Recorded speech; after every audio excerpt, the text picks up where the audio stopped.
নমস্কার বন্ধুরা, লক্ষ্মী কুটিরের রান্নাঘরের পক্ষ থেকে সবাইকে অনেক অনেক স্বাগত। আমি এখন পটল ভাজা করব। ভাত খাবে সেই জন্য সর্ষের তেল দিয়ে দিলাম।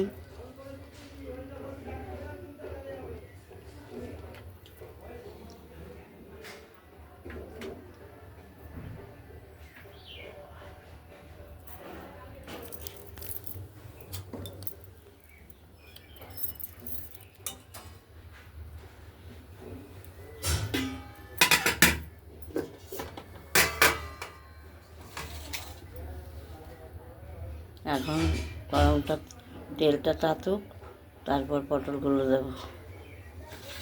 এই যে পটলগুলো কেটে নুন হলুদ দিয়ে মেখে রেখেছি।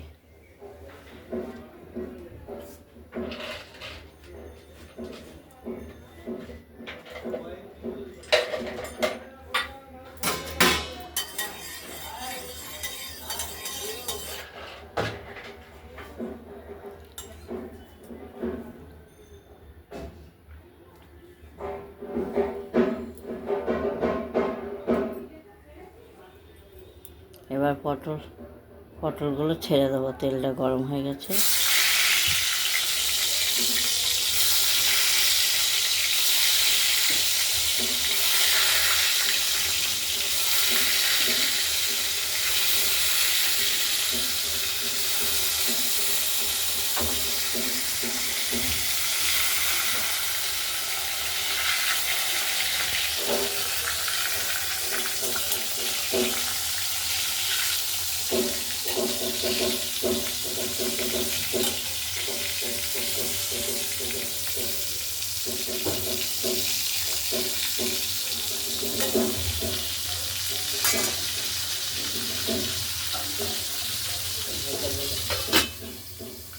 ঢাকা দিয়ে দিলাম পটলগুলো।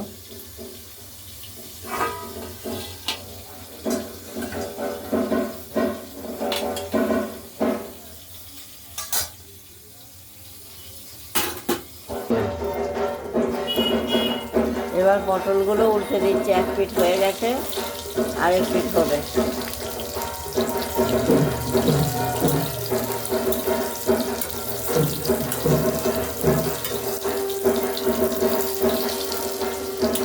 এক পিঠ পটল ভাজা হয়ে গেছে, আরেক পিঠ উল্টে দিলাম।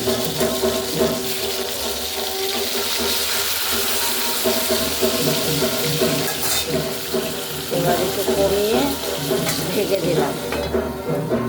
তারপর পরে দেখাচ্ছি।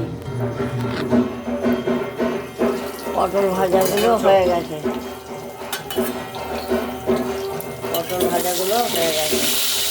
এবার ওভেনটা নিভিয়ে দিলাম। আপনারা যদি এরকম করে ভাজা খেতে চান, লাইক করবেন, শেয়ার করবেন, আর রান্নাবান্নাটা যদি ভালো লাগে সাবস্ক্রাইব করবেন। আজকের মতো এইখানে সমাপ্তি। ভালো থাকবেন, সুস্থ থাকবেন, সাবধান থাকবেন, টাটা। আর এইখানে আলু উচ্ছে মাখছি। দাও আলু কিছুটা।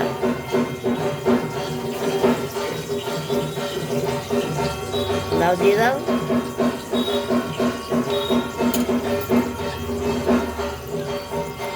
আলু উচ্ছে ভাতে খাবো আজকে।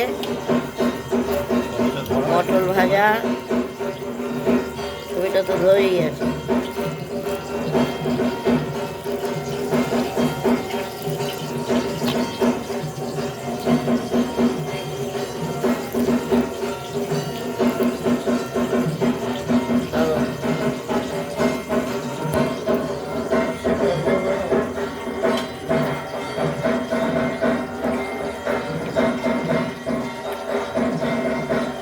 ভাতে দেওয়া আলু এবং উচ্ছেগুলো মেখে নেওয়া হচ্ছে।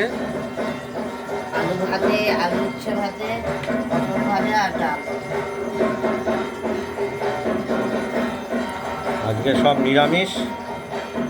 আর এই পাশের বাড়িতে কালী পুজো চলছে, বাজনার জন্য কিচ্ছু করা যাচ্ছে না। তার জন্য আজকে খুব ভালোভাবে ভিডিওটা করা গেল না।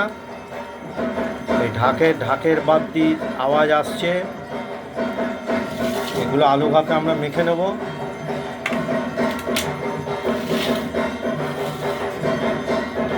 আলু উচ্ছেটা মাখা হয়ে গেছে।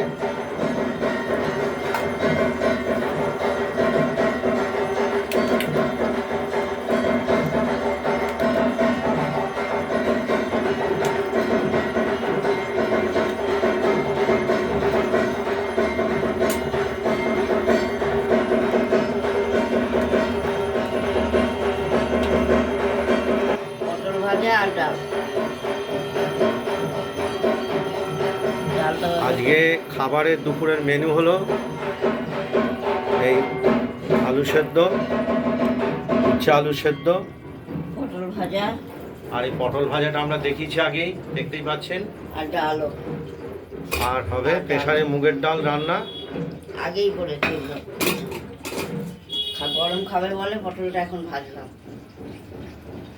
আজ এই এই মতো এখানেই সমাপ্তি। ভালো থাকবেন, সুস্থ থাকবেন, সাবধানে থাকবেন। আগামী দিন আবার নিত্য নতুন রান্নার রেসিপি নিয়ে আসবো আপনাদের কাছে। এই পর্যন্তই, নমস্কার।